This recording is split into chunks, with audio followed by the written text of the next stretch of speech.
Today we want to look at functions of two variables. So we're upgrading y equals f of x to z equals f of x, y. Mostly because it's familiar to us to write things in terms of functions. You like it in terms of functions? What we talked about before is that the graph of z equals f of x, y is a two-dimensional surface in three-dimensional space. It's in three-dimensional space because we got three variables, x, y, and z. And we're going to produce a two-dimensional surface by graphing the function because at every point x, y, z will be the height of the surface above that point. This is just like we do for the graph of a function. F of x is the height above that point x on the x-axis. So we do the same thing when we build the graph of a function. So we get a two-dimensional surface because when we have a function of one variable,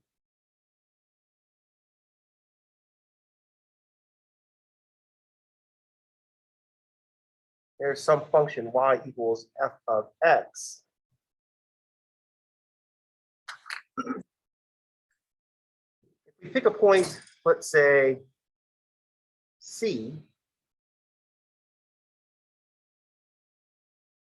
f of C is the height above x equals c. We just plot the height. And so for every point on the x-axis, we get some height above the x-axis. The height could be negative above the x-axis, which means it's below the x-axis.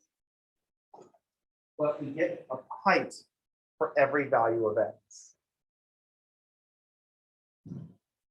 So long as the function is defined, and then we have to worry about continuity and all these other kinds of details, but this is the big picture. We're doing the same. We have a height above every point on the x-axis. We're going to do the same thing for z equals f of x, y. For every point on the xy plane, we plot a point above the xy plane. Typically, when we draw in 3 dimensions, the y-axis will go from left to right. The z-axis will go up and down. And we make the x-axis come straight out the page.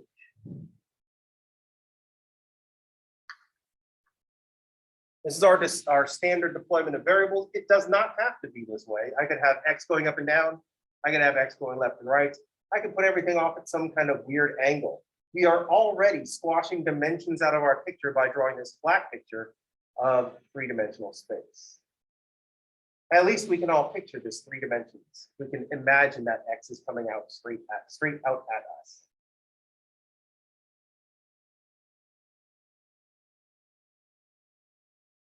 I wonder if there are classrooms out there that have like, we're going to have to wear 3D glasses comes out. Or maybe just shoots holograms. Maybe there's some fancy expensive school where they have technology like in Minority Report, where it's just like holograms. And then Tom Cruise comes in and spins them around. You know what I'm talking about? I don't know why Minority Report is where I went to imagine the hologram thing. I mean, if I'm going to go back that far, why not just go like all the way back to like Michael Douglas's Explosion? So, what's that? Of course it does. Next thing you know, there'll be like houses for Tesla employees. And instead of paying them in dollars, they'll pay them in Tesla bucks, but there'll be stores in Tesla town.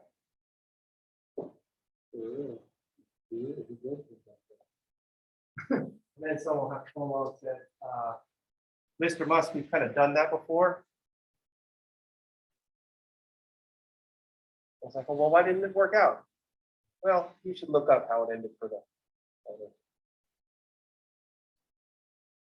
So we're going to be building a surface because every point on xy that we can think of as the floor, we're going to have some height above that point. So at some point xy,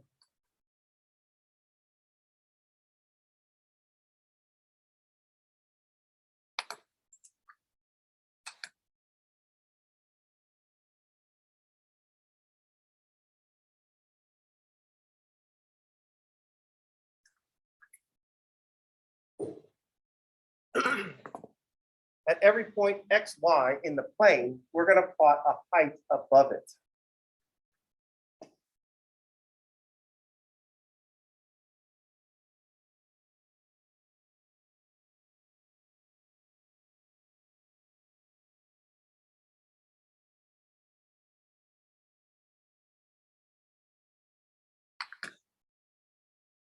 So we end up with a curve when every point on the x-axis gets a height. And we'll end up with a surface when every point in the xy plane gets a height. Any questions?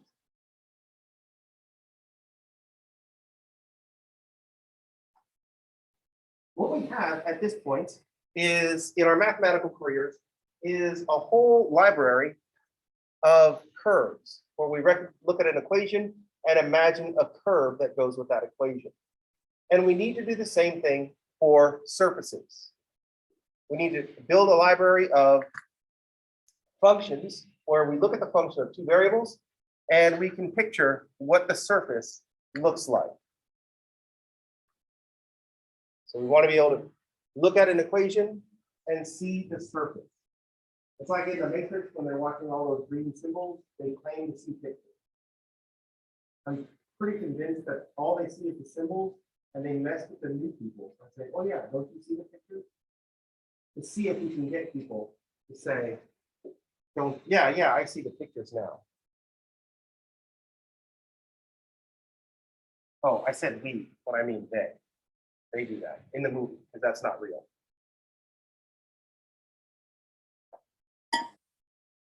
Yeah, no, covered it up. It's fine. Don't worry. Yeah, be quiet. Yeah, I know I could just program this. You don't want to do that. It's too obvious. Yeah. Sorry. I'll erase that part from your memory later. I'm just kidding. We're not in the Matrix. That's what they told me to tell you. I mean, that's what I'm supposed to know. We're not in the Matrix. I mean, I can't actually prove that one way or the other.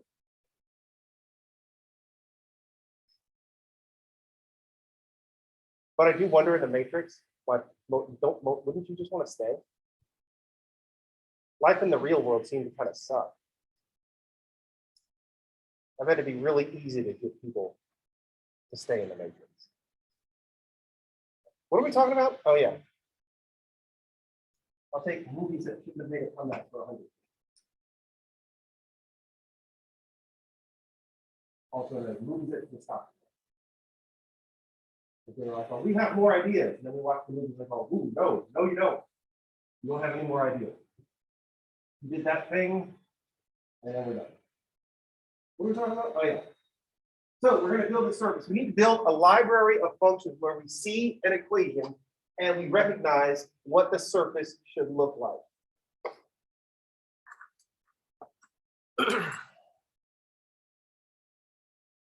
So we need to build a library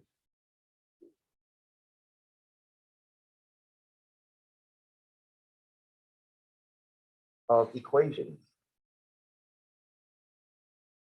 or functions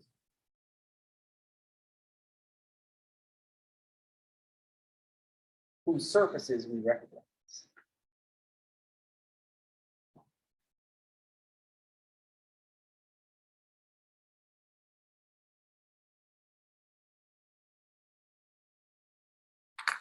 So we need to build a library of equations or functions whose surfaces we know.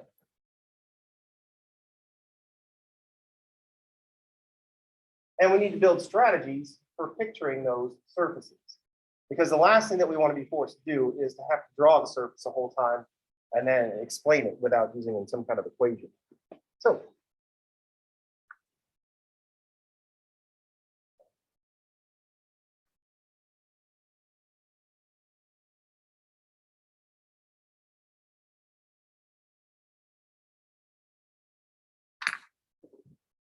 let's start with this one. We'll start with a curve.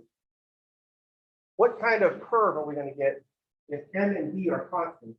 And I look at the function f of x equals mx plus b.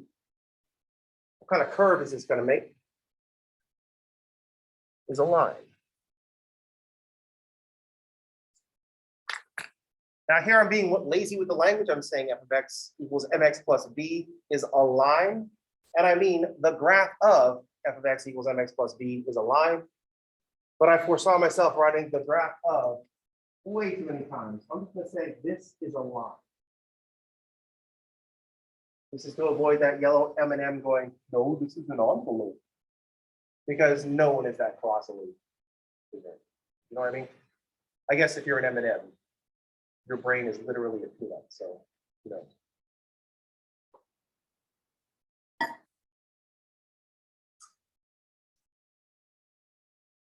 So we want to recognize what we have here in this equation, f of x equals mx plus b.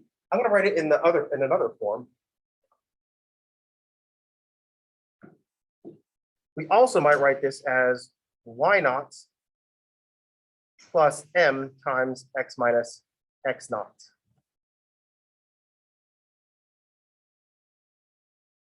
I think that's the one that I wanted to use anyway. Here's what we need to describe the line.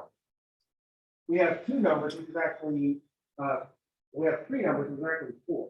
We've got this point x naught, y naught. Those two numbers make up a point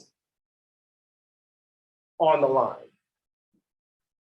So this point contains the point, this line contains the point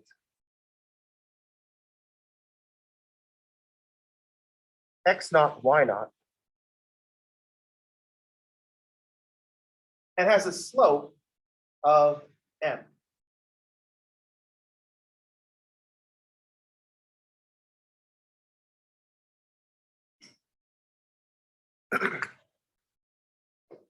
This is why we like to write equations. This is why we like lines so much.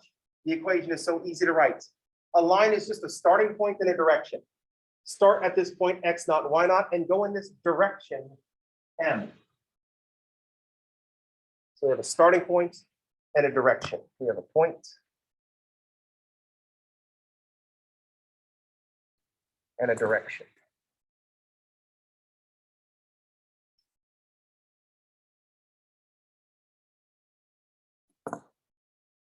We need a point and a direction. This direction actually contains two numbers, because the slope of a line is the ratio of the change in y to the change in x. So the slope is the rise over the run, which is the change in y divided by the change in x. So it tells us the ratio of how much y changes when x increases by 1. M is what happens to y when x increases by 1.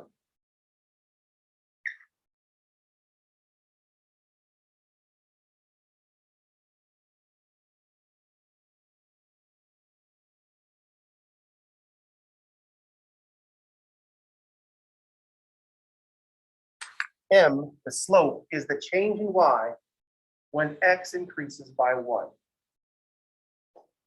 We can also recognize it as the change in y over the change in x, the rise over the run. The rise is how much y changes when x increases by the run.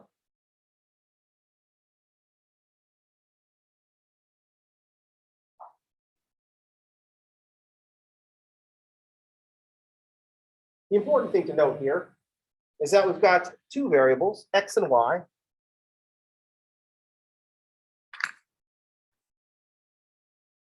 And all the terms are of degree at most 1. There's no x squared. All the terms are of degree 1. X is only being raised to the first power, y is only being raised to the first power. No square root of x, no x squared, no xy.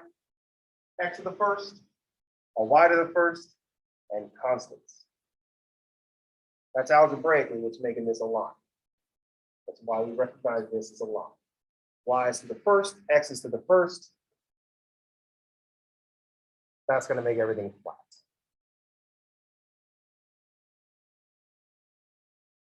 The other thing that we want to notice is how the function is structured. So if we look at this equation, y equals y naught plus m times the quantity x minus x naught. This is a set of instructions for how to build this line. It says start at y naught. Start at y naught when x is equal to x naught. That means we did not add m at all. And add m whenever x changes. So x minus x naught is some change in x. If we multiply the change divided by the change in x by some change in x, we'll find out how much y has changed. So what we want to do now is upgrade this, something that we understand really well, linear functions. And think about what is this linear function going to look like if we have a function of two variables. And I'm going to build it the same way. I'm going to have z. I'm going to solve for z. I'm going to need to tell the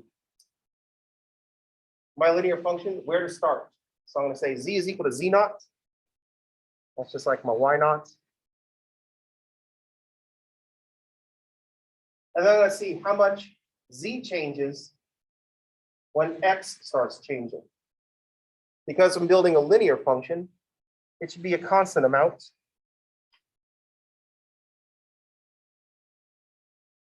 So here, m represents how much z is changing when x increases by 1. M is the slope in the x direction.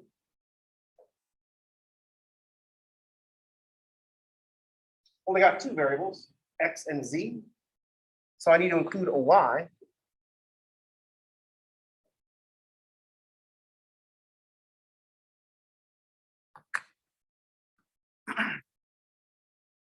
So I'm going to add another term, plus n times y minus y naught. N will represent how much z is changing when y changes. And here's a linear function in 3 variables. The point that we're going through, this is going to contain the points x naught, y naught, z naught. And it'll have 2 different slopes, a change in z in the x direction and a change in z in the y direction.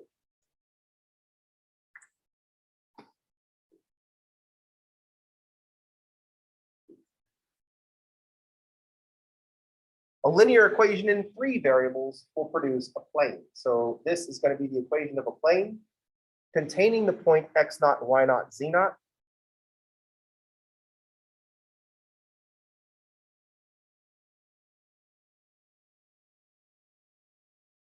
There's our starting point.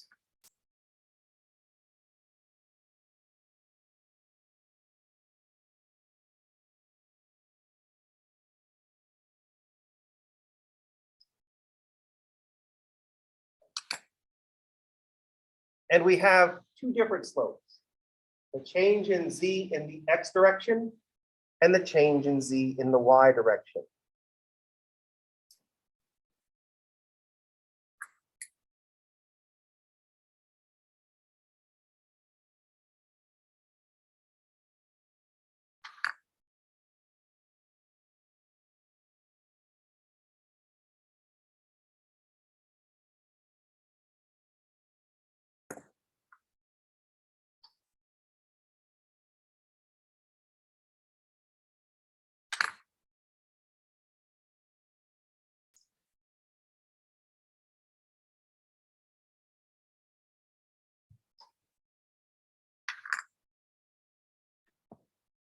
There's a change in the x direction and there's a change in the y direction.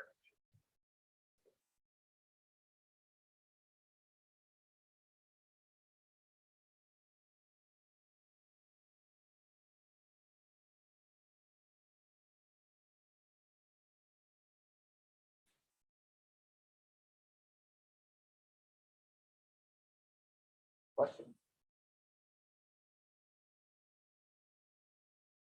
Nope, this is linear functions and all equal. Was everybody okay? Everybody looks so happy. I can tell you're all happy because you're looking like this.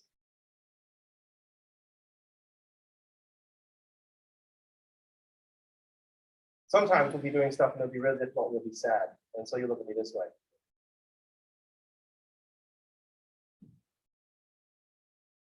Sometimes you'll try to communicate something to me visually. And so you use a really expressive face like this. Y'all are staring at me. It's kind of creepy. That's all I'm saying. I think we all are.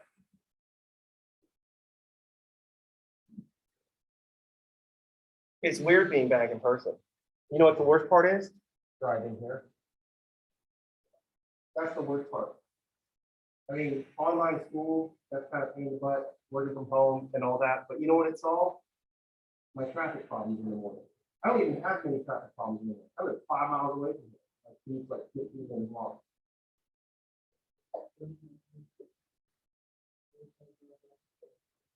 But I think there was this impression that everybody's going to be, yay, we're back in school. But I think the big reaction has been, oh man, we got to commute again? Oh.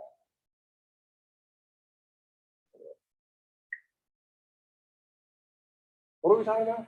Oh, yeah. This is especially bad if you need a car right now. Have you been trying to buy a car recently? Prices are stupid. I recently had to sell my uncle's Honda. It is a 2018 Honda CRV. I sold it for more money than he bought it for. Like the person I sold it to, I sent them the window sticker. So here's the window sticker. And it was like 27 grand. Like, how much am I going to get for this 3-year-old car? It only had 8,000 miles on it. I got 28 grand for it. It's crazy. It's just a Honda. I know. What are we talking about?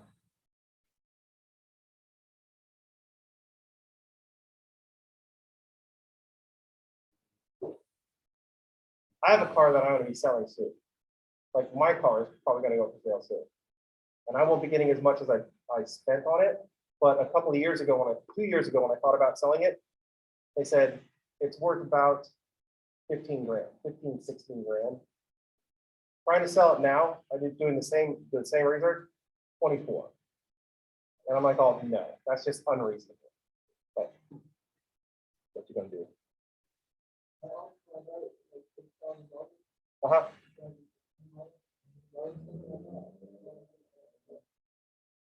Yeah. If you have a car that you don't need, now is a great time to sell it. If you need to replace it, now is a bad time to sell it. If you need to replace it. But if you have a spare one, what are we talking about? Oh yeah, we're talking about linear functions. It's because I keep turning around to look at a parking lot. And we also talked about commuting, so what can you say?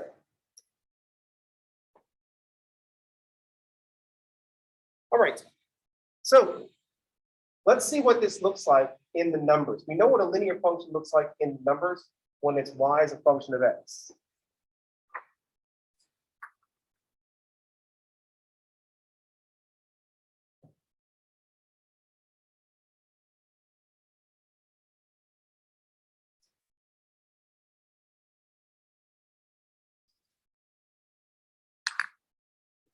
So I want to think about how we think about linear functions. We'll start off with a function of 2 variables. Start off with an equation of 2 variables, and then we'll look at a linear equation of 3 variables. So here's how we want to think about what this equation is telling us.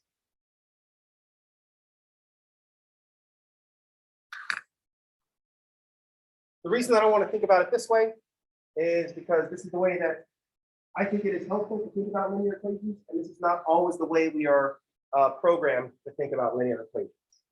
So here's what I see in this equation. Y starts at 5 when x is equal to -1. Because here's where we're starting. And we're adding 3 a bunch of times, but starting off at -1. When x is -1, this factor is 0, so we have added 3 0 times. In the parentheses here, this x plus 1, that's the number of times we've added 3.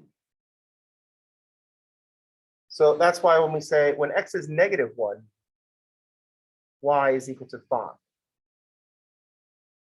But then the slope says the change in y with respect to x is 3. So that says that y increases by 3 every 1 unit. So when x increases by 1, y increases by 3. When x increases by 2, y will increase by 6. I just got stumped on adding 3.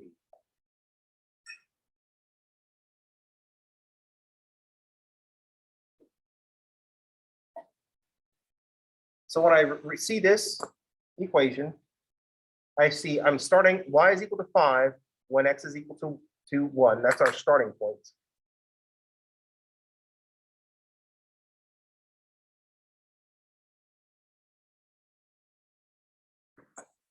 And y increases by 3 every 1 unit.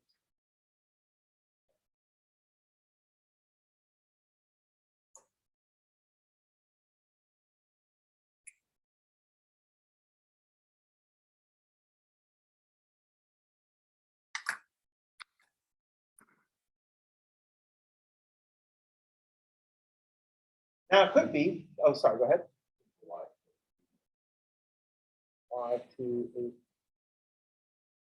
No, we're adding 3 every, for 2, because I added 2 instead of 1. I started doing my next example.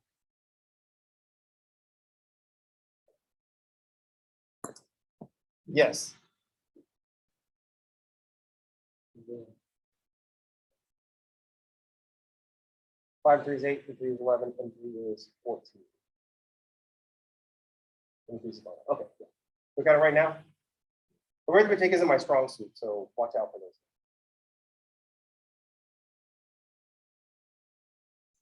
If we had,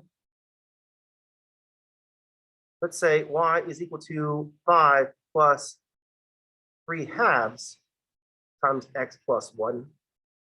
When I look at this equation, we see that y is 5 when x is -1. That didn't change.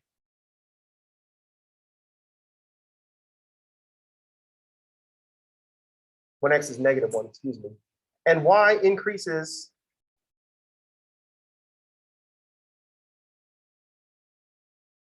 if we look at the 3/2, we can read that as rise over run. The rise is the change in y, the run is the change in x. So y increases by 3 every 2 units.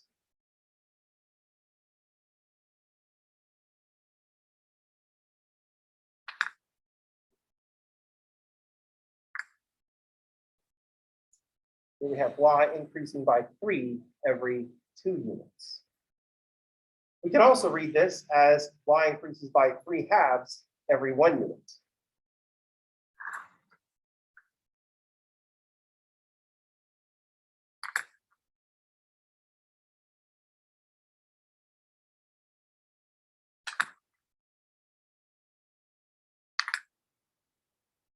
The slope tells you what's happening whenever x increases by 1. Since we have a linear equation, these will always be in proportion, change in y divided by the change in x.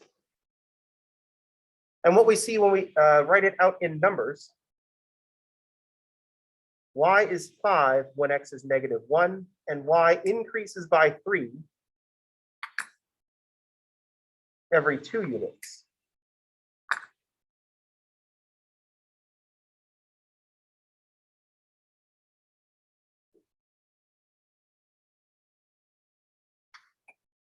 So here we see y increasing by 3 every 2 units. If we broke this down to the values in the middle, y would increase by 1.5 every 1 unit. Any questions? Of course not. These are linear functions. We did linear functions way back in algebra. We're good at algebra.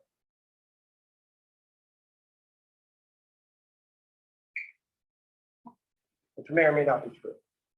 I know you might got an A in algebra. But there's a bunch of algebra that we don't teach people anymore. There are ancient algebra secrets. So what we want to do is trade this equation in 2 variables for an equation in 3 variables. And we're going to structure it the same way.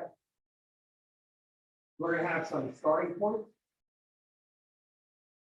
And then we're going to have some change in z with respect to x, and then some change in z with respect to y.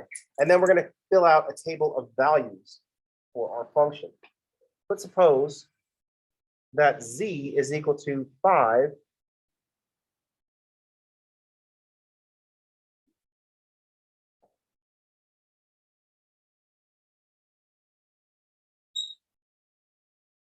when x is -1.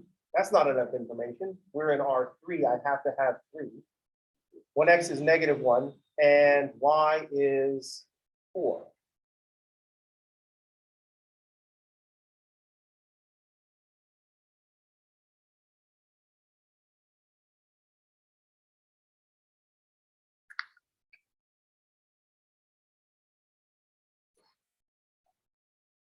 We want to read what's going on in this function. It's a linear function because x, y, and z are all degree 1.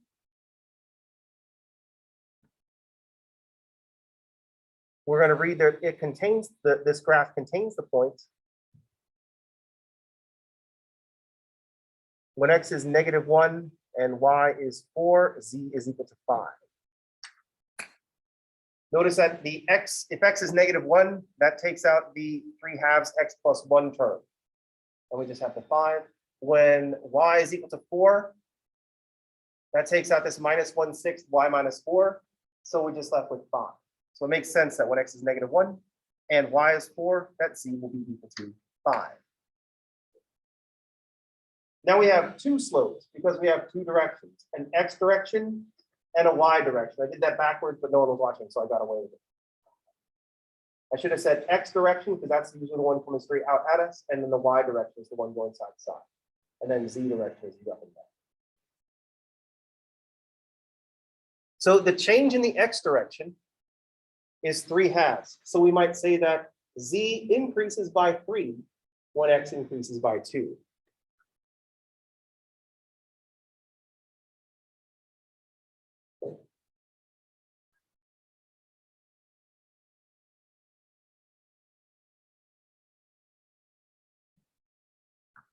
That's what we get from the rise over the run in the x term.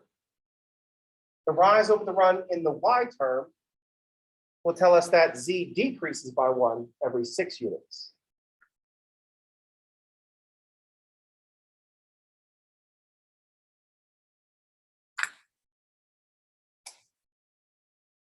Oh, 1 every 6 y units. So when y increases by 6. And so now we can see what the table should look like.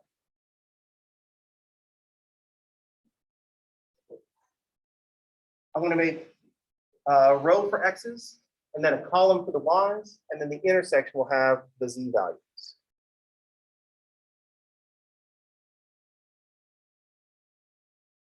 When x is -1 and y is 4, z is equal to 5.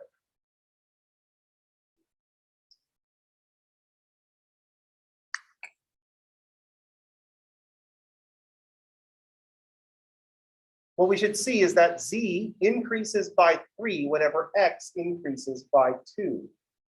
So if x increases by 2, z will increase by 3.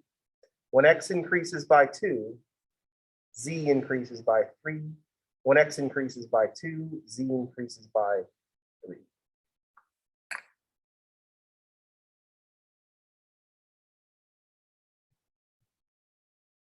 And then we can do the same thing for the y direction. Z decreases by 1 whenever y increases by 6. So at this point, -1, 4, 5, I can have z decrease by 1 when x increases by 6. I could have z decrease by 1 whenever whenever y increases by 6.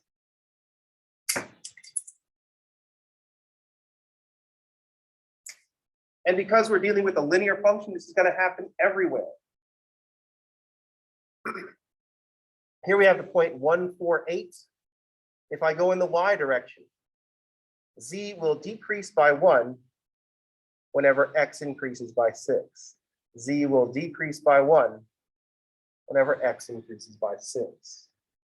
If we move across from 10 to 7, we can see that we go from 110.4 to, negative 110.4 to 110.7. So when x increased by 1, z increased by 3. 10 is 3 more than 7 and 1 less than 11. 13 is 3 more than 10 and 1 less than 14. 1 less than 10 is 9, and 9 is 3 more than 6. And so we see when we have a plane, a linear equation in 3 variables will produce a plane, and we can see the lines in 2 directions. We can see a line in the x direction and a line in the y direction.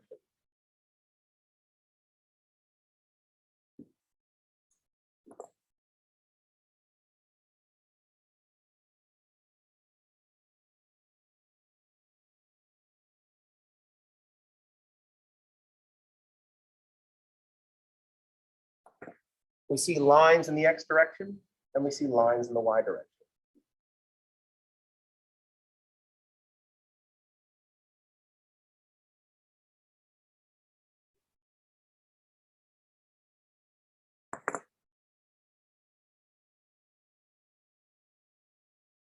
Questions?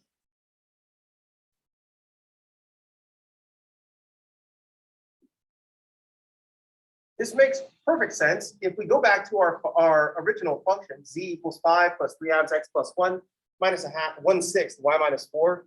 If I take the y's out of it, at every line will look like 5 plus 3 halves times x plus 1. Z is always increasing by 3 when x increases by 5. If I just pick one of these lines, z is increasing by 3 when x increases by 1. Add this one.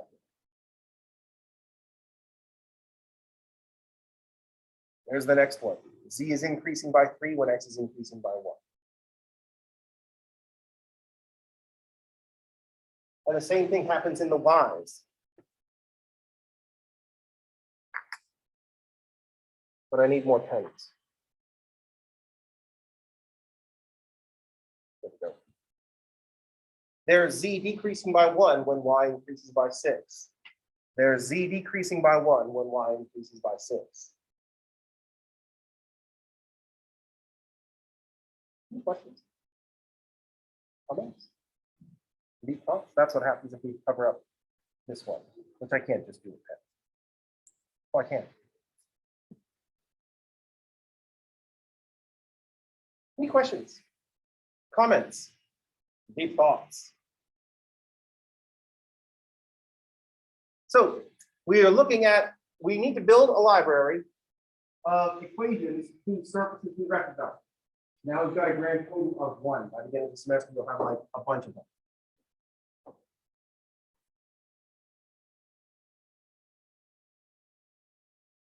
Tomorrow, we're going to start looking at contour diagrams. This is going to be another way that we can figure out what the surface looks like. And what we're going to do is look at slices of the surface. What happens if you look in the x direction? What happens if you look in the y direction? That was backwards again, and none of you are copying it. Minus 1,000,000 points for everything. What happens when we look just in the y direction? And what happens when we look in the x direction? Incidentally, there's only 100 points available. I lose 1,000,000 points all the way back to I think trigonometry. So do that one over again. You lost so many points. I'm just kidding. That would be like one of those hardcore MMOs where if your character dies, you actually lose experience points. Has anybody ever played a game like that? Which one? Yeah. There are some games where if your character dies, you lose experience points. And meanwhile, World of Warcraft players used to be, oh no, I got killed, so now I have to run back to my corpse. And the game will run me halfway there anyway. What I'm saying is World of Warcraft players are soft. Ask me how I know. I was one for a long time. All right.